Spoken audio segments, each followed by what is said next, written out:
Hello and welcome back to Scripture Revisited. Today's episode is called Loss of Individuality. We all know what individuals are. We ourselves are individuals, a singular person with a purpose made in a unique way. We have characteristics, we have an attitude, behavior, signature things about us. We are a single person. Now, we know that it is not good for any one person to be alone. That's why we are called to marriage, to friendships, companionships, to be in groups where two or three are gathered, to be in congregations. We always want to be social with other people.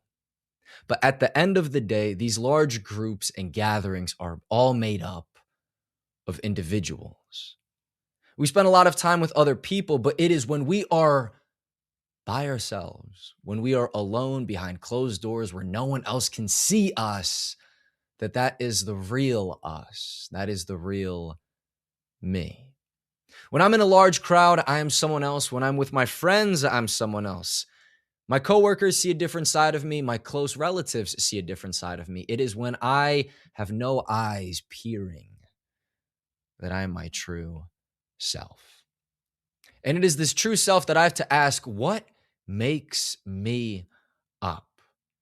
What are my hobbies that I partake in? What are the words that I use, the style of my speech, the attire that I wear? What characteristics do I have? What knowledge am I educated in? What makes me unique? A very simple question. Why do I dress the way I do? Oftentimes when I see someone with cool sneakers, I won't be shy. I'll say, hey, I really like your shoes. And they're like, thanks. And I say, why did you choose to get those? Oh, well, everyone's wearing them. And I kind of just think of it like, well, I mean, do you even like them? I don't say this, but based off the response, well, everyone's wearing them. I'm like, yeah, but do you like them? I'll wear pieces of clothing that I don't really care if anyone else likes. I like it as an individual, therefore I want to wear it. I don't think it's offensive. I don't think it's sensual. I just like it personally because of the things that make me up, the things that I like. How many things do we do so that others would like us?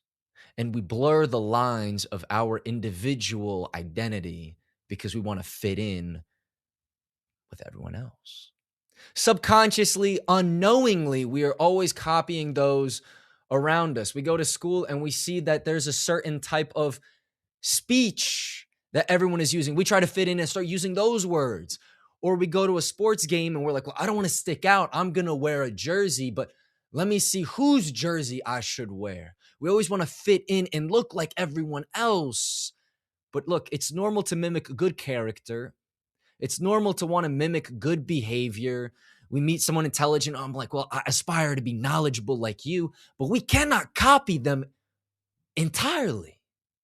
I can't just take on their individuality and slap it onto myself. No, I was made in a certain way to be a certain way.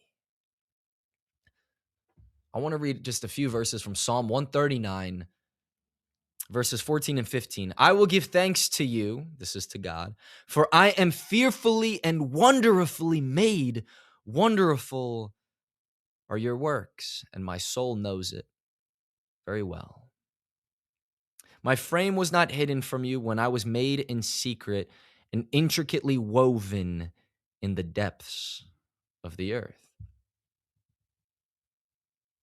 David is recognizing that he is fearfully, wonderfully made with intricacy, woven, and that it was a whole process. He was made the way he was for a reason. I think one of the biggest issues that we have in our day and age is insecurities. We go to any public environment and you will usually see by people's body language and behavior, either they're wearing a certain type of clothing to either hide something or to conversely accentuate something. Maybe they avoid certain topics, they do certain things because they are insecure about something on them. And it is these insecurities that we consider ourselves as a defect, as a disability, as something that is limiting us. Don't get me wrong. We are all imperfect. We all have blemishes, but we have been made perfect internally, redeemed for the purpose of carrying out the Great Commission. These things that we think limit us, they don't oppose opportunity, they open it. Well, what do I mean by that? Have we ever been in a church and we're listening to the pastor and all of a sudden, we're like, yeah, it's whatever. It's just a normal old sermon, a normal old message. And then he mentions that he used to struggle with the same issue as us. I'm listening to this pastor and he says, and that was when I had struggled deeply with anxiety at this age. And I'm like, wait, whoa, hold on. I struggle with anxiety and I'm that age. And he's talking about how he overcame it. Well, now I'm tuned in. My soul is now tuned in because he is relatable as an individual to me. Or he says he failed out of school and he still ended up here. Well, now I'm interested. He grew up without a father figure in his life. Now I'm interested. Why? Because on this human level, he revealed that he's vulnerable, that he is a real, raw, relatable individual human. He's not shying away from his insecurities. He's putting them out there as something that God has helped him overcome. We have to be comfortable with the fact that God will not take away everything. This happened to Paul when Paul was saying, I have this thorn in my side. Will you please take it out? And what does the Lord say? My grace is sufficient. Sometimes we look at those and think, well, God, how could you make someone that only has one arm? They can't do a whole lot. Or how'd you make someone with no arms and no legs and they're still going around preaching your word? I have all my limbs and I struggle to do that. Why would you make someone like that? Because that person now can relate to someone else. Because there's a kid out there somewhere who's also missing an arm and he sees that the grace of God is sufficient for this man. He's like, well, surely the grace of God is sufficient for me as well. Surely it's enough. Because now I don't feel like just someone in a crowd. I feel like an individual because I feel that I am seen, that I am fearfully and wonderfully made. I believe this person was made for a reason. I believe I was made for a reason. We share the same purpose. Even though we are very different in many ways, we all share the same purpose. Ephesians 5:1, Paul is writing to the church and says, beloved children, imitate God. Imitate God. Whenever we watch a movie, we're like, that's a really cool character. I want to try to take a couple personality characteristics from him. When we read the word of God, surely we look at Jesus Christ the same way. Well, look, he was being really patient here. I like that. I'm going to try to imitate that. I'm going to mimic that. Though we don't share the same personality or power or prayer life or preaching ability, we share the same purpose.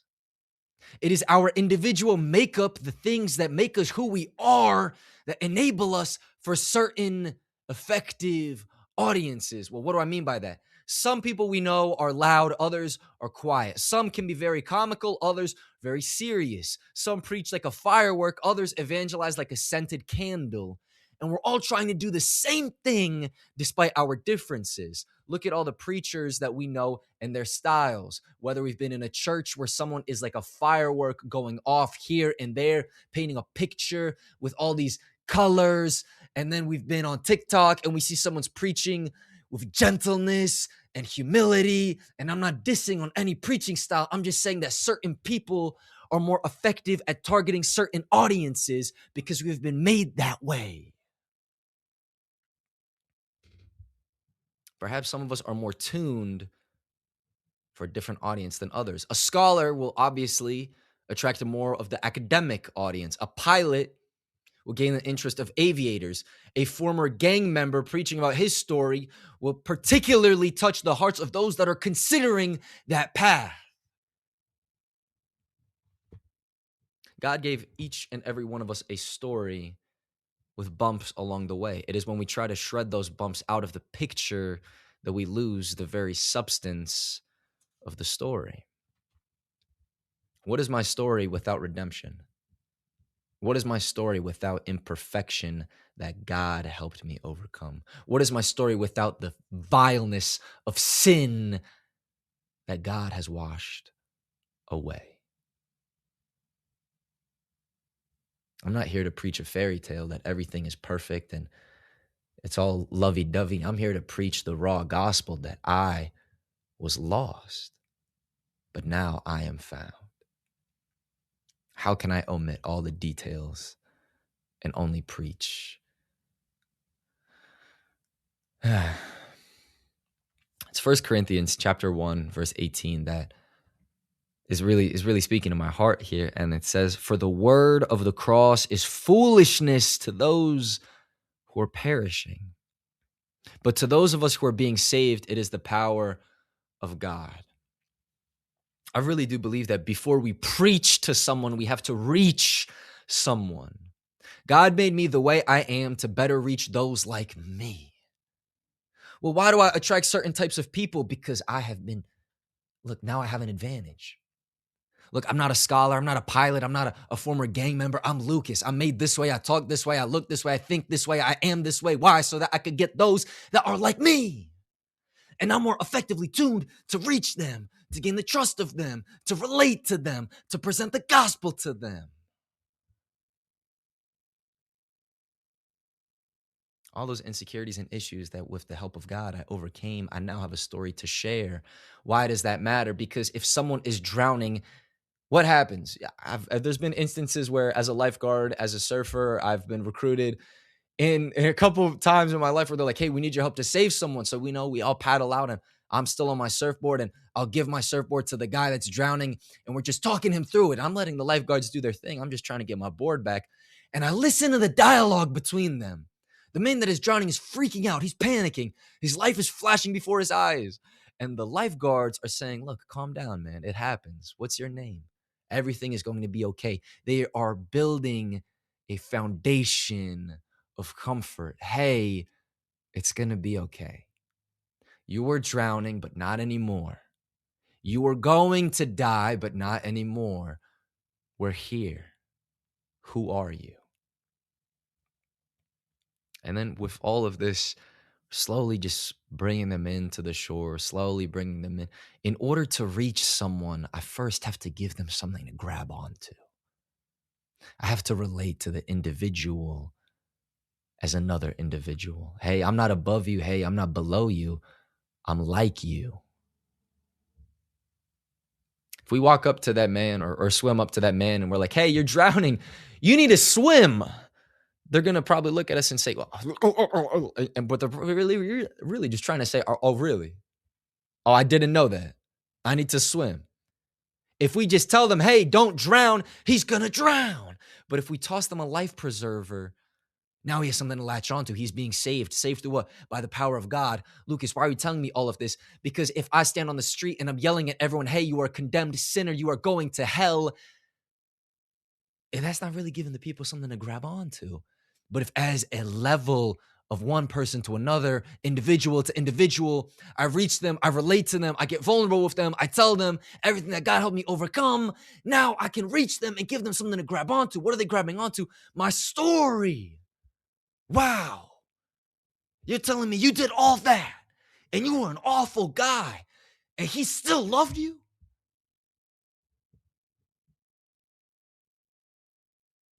If I tell someone that's drowning that they're drowning, it's not really doing a whole lot. "Hey, you're going to hell." "Oh, well, now I'm very interested in what you have to say to me." No. Before we preach to someone, we have to reach someone. Look, Satan hates it when we convert, when we connect, when we confess. He hates individuality. That's why he's always promoting through billboards, through social media, through Hollywood, through anything. Look at everyone and be like them. Don't look at Jesus, who was very different from the world. Don't look at his 12 followers that were all different from one another. Don't look at that. Be the same as everyone. Throw away the individual talents that God has given you. Look at the followers and disciples of Jesus Christ. One was a hothead, another one was entitled, one was a complainer, another was a doubter, one was an extortioner, another former member of an assassin sect, and yet all of them had the same purpose. They preached in their own styles, and yet they preached the same gospel. from different regions, yet the same Redeemer, different people, and yet the same power. The same verse that we just read, that to those who are being saved, it is the power of God. I'm made the way I am for a reason. The Bible calls us his handiwork, his craftsmanship, that we are his masterpiece. That we are his masterpiece. And oh, what a joy it is to be a piece of the master, to be a part of the living vine, to be a branch on the living tree. God made me this way for a reason. I can't just bury it. Some of us he called while we were foolish. Some of us he called while we were educated. Others he called while they were well off. Others while they were broken. But as different as we are, we're all united by one thing. And what is that? The love for God. So preach in different styles, preach in different ways to different audiences and different regions, to different people, but all by the same power. My friends, stay well, stay blessed, and Godspeed.